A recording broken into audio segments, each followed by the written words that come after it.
Today we are going to talk about fear and how to beat it on Wisdom Scores. Hey there everybody, it's Nathaniel from Wisdom Scores. Fancy that. And I'm here today, unfortunately thrown from the heavens recently. I was so perfect as a god that they threw me down from the heavens to here. And now my soul was put into a mortal coil, and I have to do this sleep thing and this eat thing, and it's a huge hassle. But I'm figuring it out slowly but surely. I have a better camera, I have some lighting, I hope it suits you guys better, and I hope it really helps out. But let's jump right into it. As I said, we're going to talk about fear, and honestly, most people think that fear in of itself is not that big of a deal, when in reality, fear is detrimental to our mental health, to our social lives, and most everything that we absolutely do. And literally, fear doesn't just make us do the worst. Fear is the start to the worst. So today I want to talk about two examples real quick of fear and what it drives people to. One from a story and one from a historical point in time in our lives. And then I want to talk to you how to beat it, because let's face it, we don't need more fear, we need to learn how to beat it. The first one is a very famous instance, of course, and I'm going to talk about Star Wars. And I'm going to talk about who else but little Annie.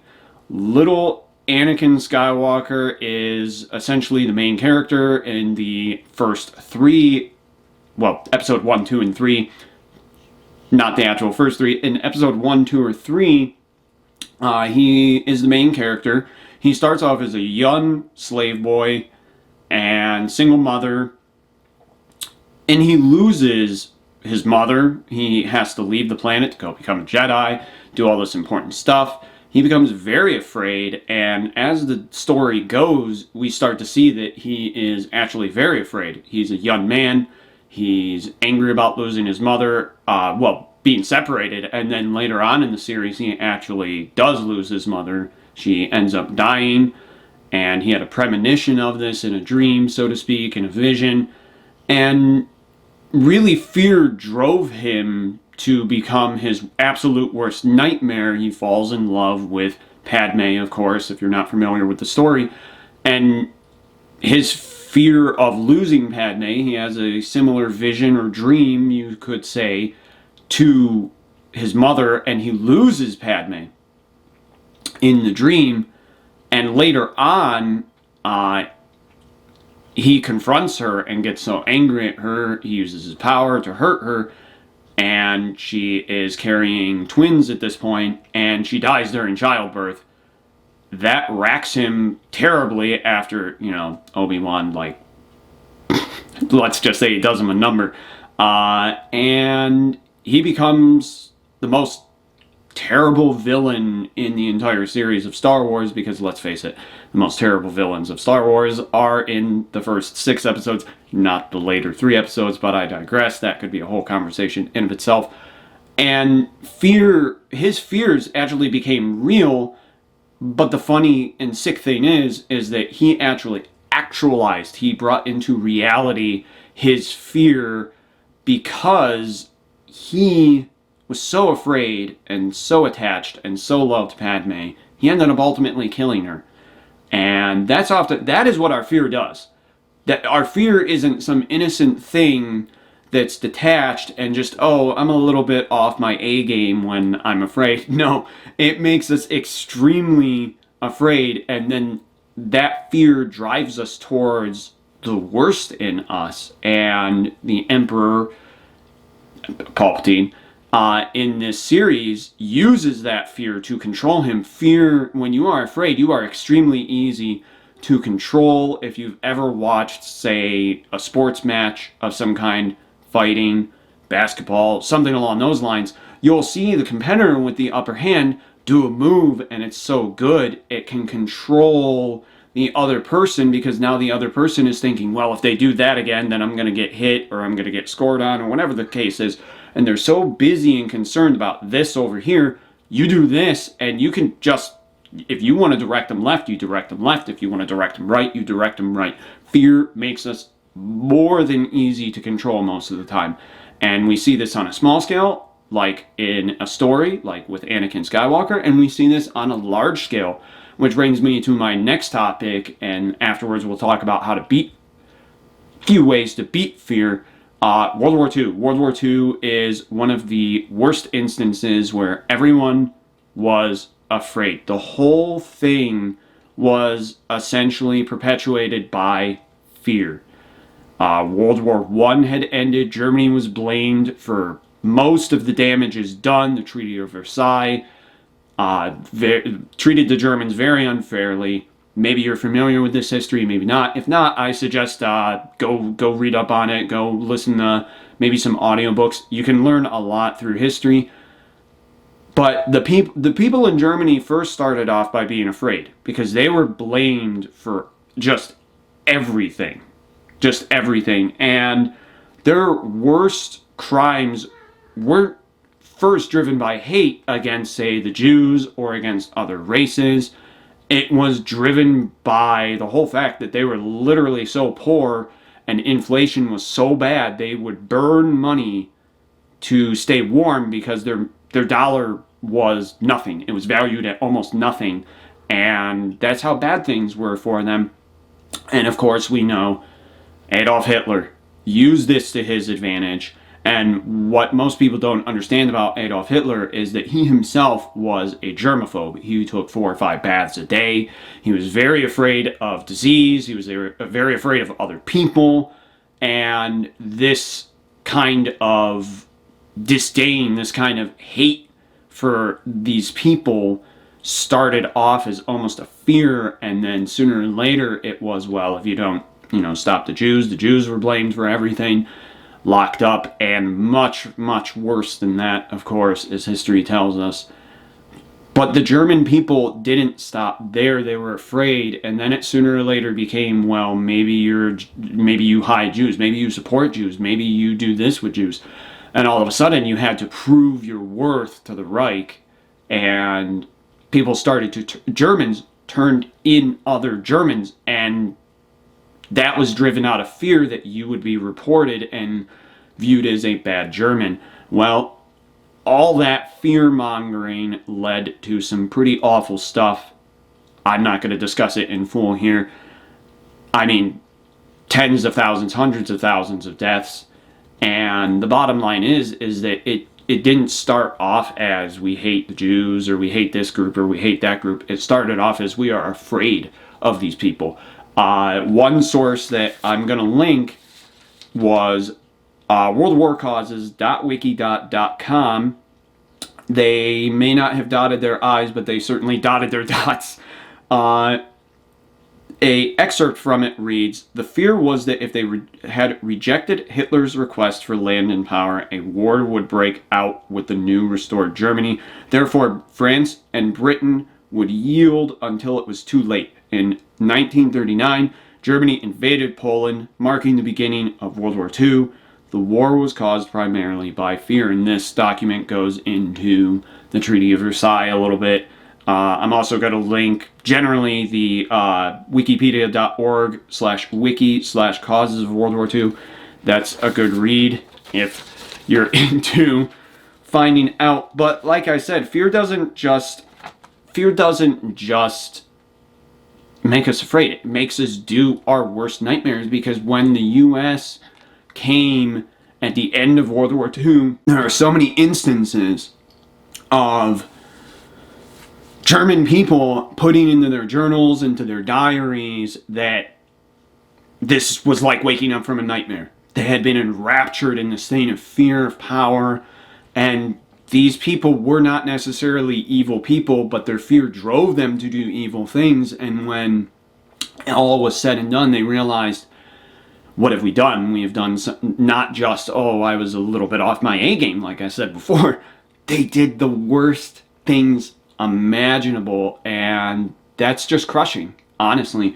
So when you look at fear and you look at what it does to you, it doesn't just lessen you, it turns you into the worst you. It turns a boy from a story who's supposed to be a messiah, essentially, into Darth Vader, the most evil dude in the galaxy, clad in like a robot cape, black armor, red lightsaber, the whole thing. And all the way to the German people, Adolf Hitler, World War II in of itself, the fear of confronting Germany before things had escalated. So fear, I think that's enough time on fear. How do we beat fear? Fear thrives in darkness, first of all, and it grows in uncertainty. So if you can bring it into the light, that is one of the major things that you can do against fear that is going to disrupt it. I'm going to make a few Yoda quotes here. The first one is, named must be your fear, before banish it you can.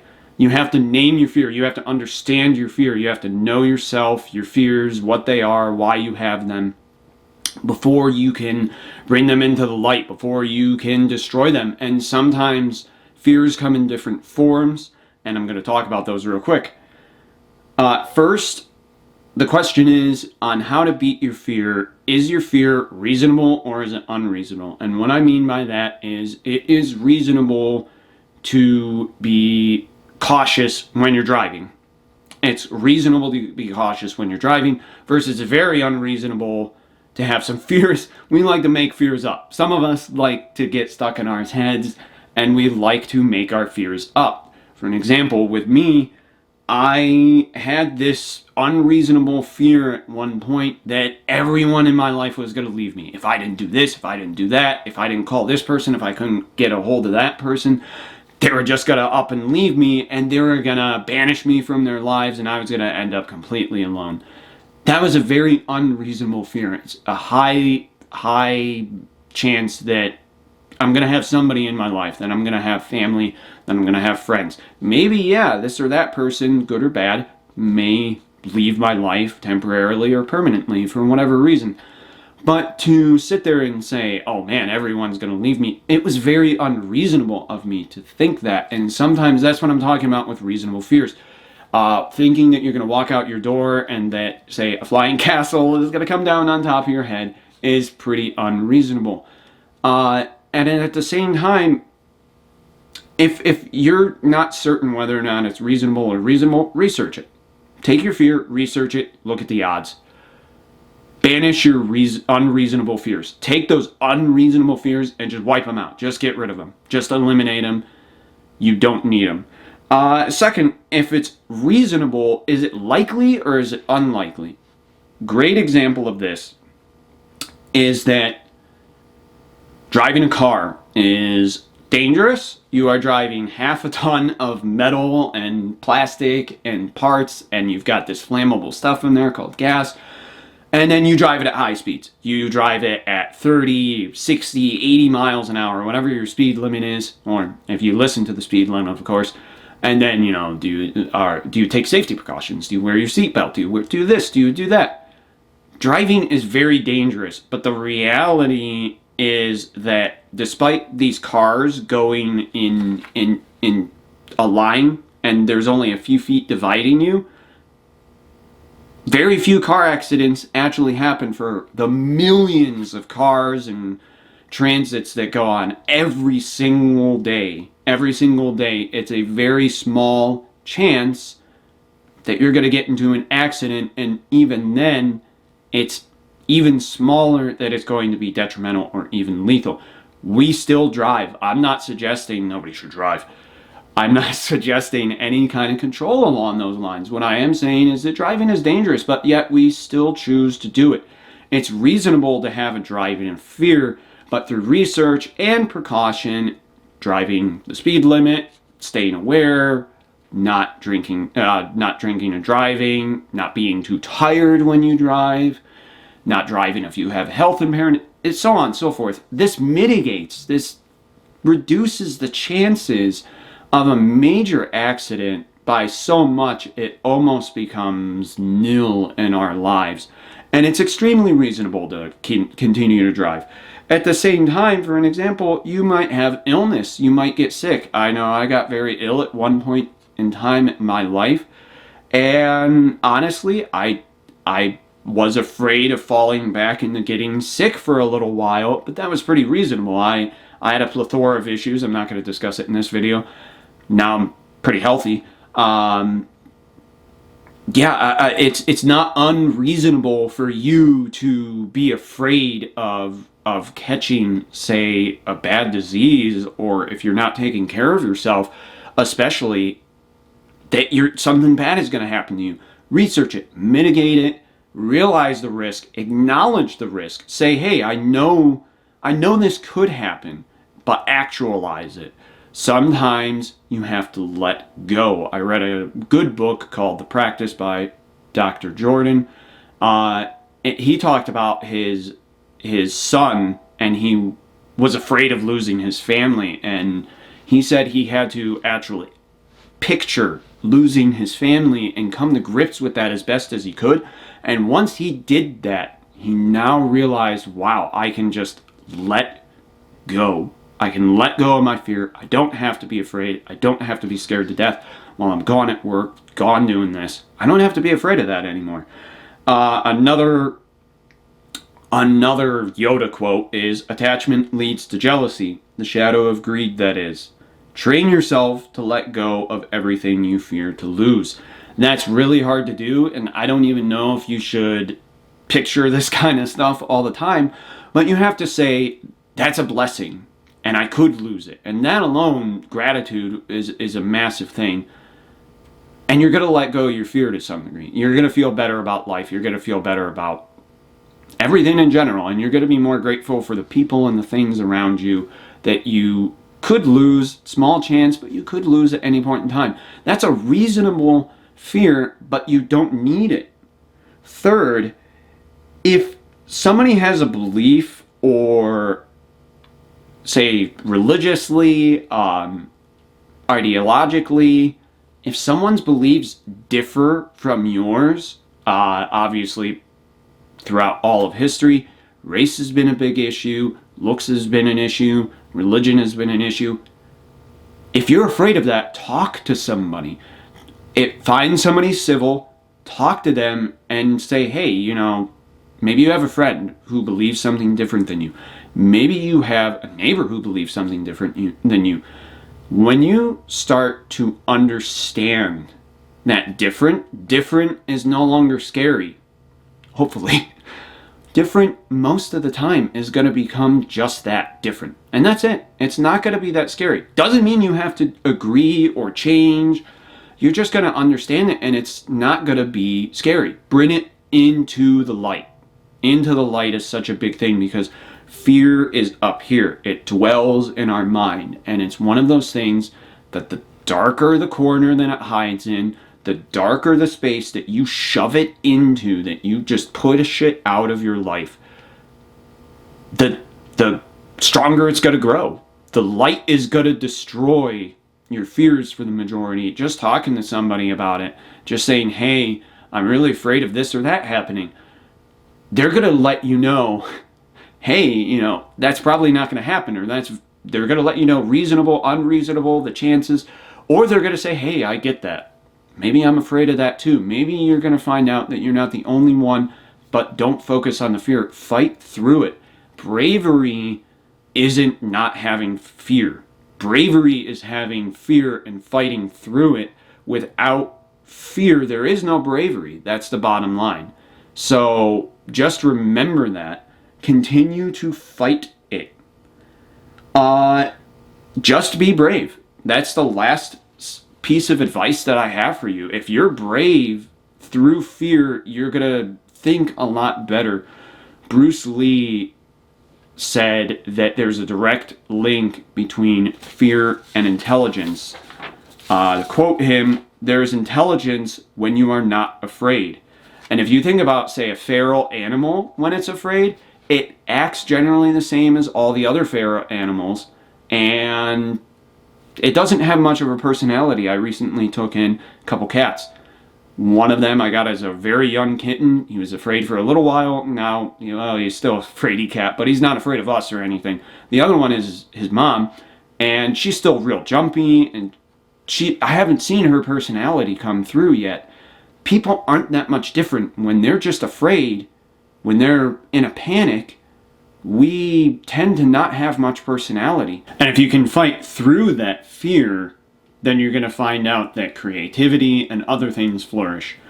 An interesting last point is that a fear in something like, or directly, God actually leads to less fear, because if you fear this almighty being that has power over everything, then what else can you fear? I mean, if you try to do something to me and I fear a God, my life, soul is in God's hands, not yours. So I don't really fear anything that you can do. That's why you have cases of martyrdom and other things, zealots, you name it. They don't fear what other people can do to them.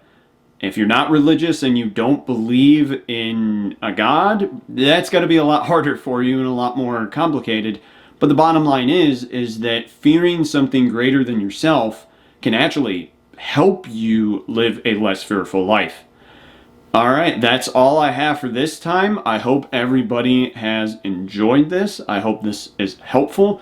If you want, just touch the like button. Don't smash it. Everybody's into the whole smashing the like button thing. Just touch it. I mean, what you do with your like button in your bedroom is your business. That's none of my business. But I don't know. The whole smashing thing, I think gently touching it might be better. But either way, thanks a lot for watching. Like, subscribe, and this has been Nathaniel with Wisdom Scores, and I'll see you next time.